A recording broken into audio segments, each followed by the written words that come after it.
Yeah, so let's These see. are What do we reprints. have coming up? Murders at Karlov Manor, February 9th is the full release. Ravnica Clue Edition, February 23rd. Universes Beyond Fallout Commander decks on March 8th. I'm kind of disappointed that they're only doing the Commander decks, but I think that that's a smart idea because it's probably harder to screw up 400 cards than it would be, to Well, screw up a lot five of or that's going to be 600. lands, so it's not even, Um, you know what I mean?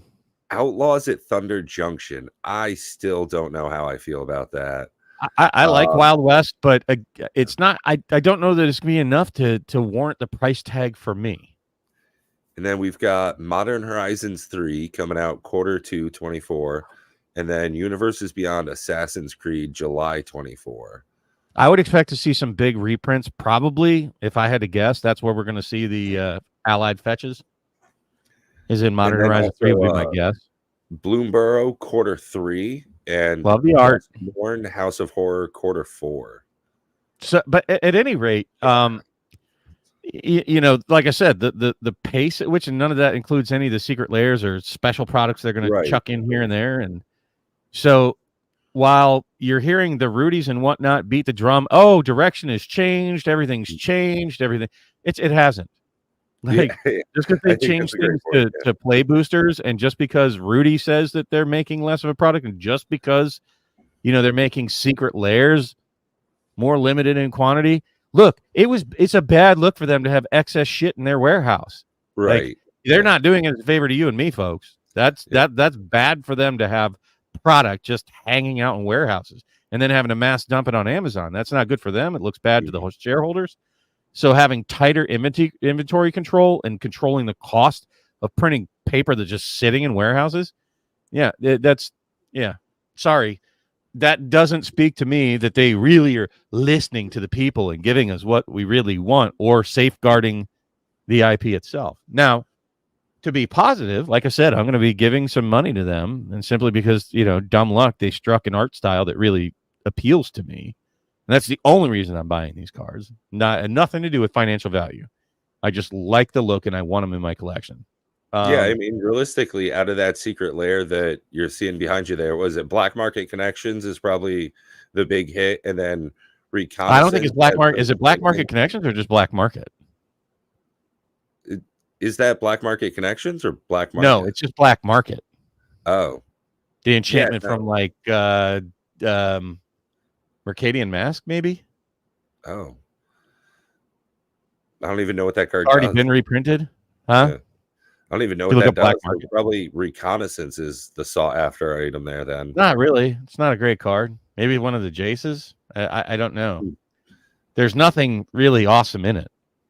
Black Market was a fine enchantment, but it's at 5 mana. A lot of people just don't play it because it's just an expensive mana cost on a card for its ability. You put a charge counter on it and kind of stacks up mana every turn that you get to use. For 5 mana, geez, why not just, by the time it starts ticking, turn 6, 7, 8, okay.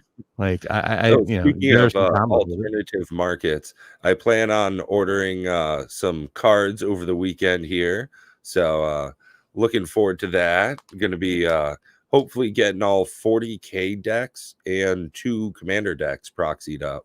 So nice. Pretty big order going in, and I want to get some tokens made up as well with it.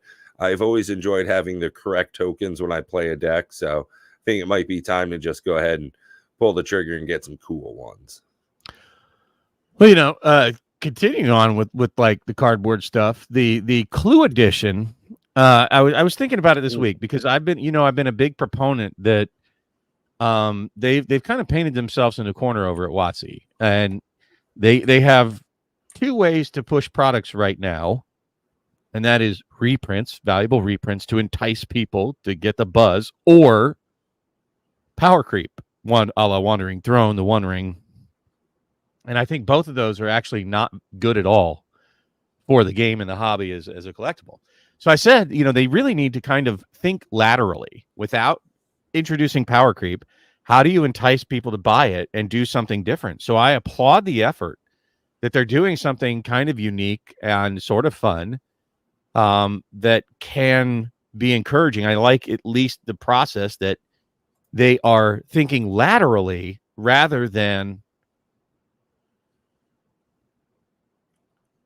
Cluedo.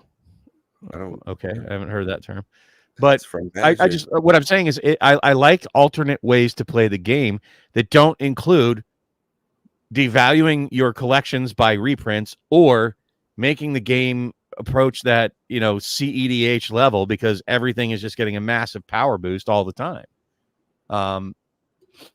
I think both the power creep and reprints are bad, and I think that going in an alternate direction to pick something and make the game fun in other ways that we haven't considered yet, right?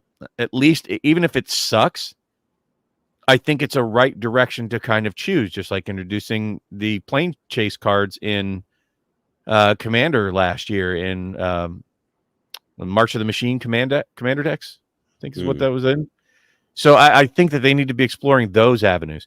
Take our format, Commander Raids, make it more better, make it a more playable, you know, multiplayer PvE format. They need to come up with intriguing ways to play Magic and not hit the easy button for reprints or power creep. So there are two different versions. There's the Clue edition and the Cluedo edition. I don't know. I'm confused. Sure. I haven't really, or Clue do. I don't know. I haven't really looked into it much, and I don't know if they're going to be actually fun to play in and of themselves. So each booster seems as though it's going to have a set of cards in it. Yes. Okay. Interesting. And that's what I'm saying. It's not just a different box with, you know, different frames on it. It's literally a different way to play. Yeah. Yeah. Just a different. Yeah. It seems so kind of like that's Jumpstart. And I think the idea of Jumpstart was phenomenal. So do I. The long run maintenance of their production of it was terrible. They definitely didn't pay attention to what. Well, because they did the typical WotC thing. Hey, we got a great product. Let's overdo the shit out of it and make it. Hello, Miss Hillbilly. And I hope that we start seeing more of this. Like, hey, they're taking a chance. They're branching out into making a Clue edition. Cool. Like, that has me more interested. If I'm buying anything besides the artwork behind me that I like, yeah, honestly, I'd buy the Clue and try it out. Hey, you know, what is this? It's something different. So I think that's sort of a good sign. I think it's a positive thing for WotC. I know they've received a lot of flack for it, but I genuinely think that it's, you know, at least they're branching out in a way that doesn't hurt the game. Yeah. I agree with you. I think that it's definitely not something that offends me as a Magic player. I think this is more acceptable of a move than doing bunches of Universes Beyond. I think taking Magic and translating it into other ways is a smart move for them. And I think, to mirror that, like we've talked about in numerous amounts, is that if they were to do a anime series or something, if they took an IP like Magic the Gathering, took some of their Planeswalkers, some of the stories, the whole Gatewatch thing was really cool.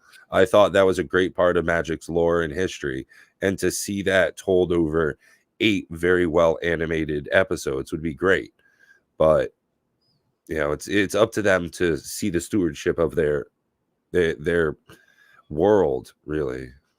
Sure, I agree. That I would like to see them put more effort, instead of squeezing all the money out of you via buying boxes and packs, that they perhaps generate a revenue stream by taking, like you said, the IP and pouring it into an anime and entice people to sign up for Netflix if they aren't, so that they can get their hands on it. Or I think that that's a healthier direction for long-term sustainability for the game, because the long-term sustainability when you're power creeping and reprinting, look, I don't care what they do, how much they cut back the product.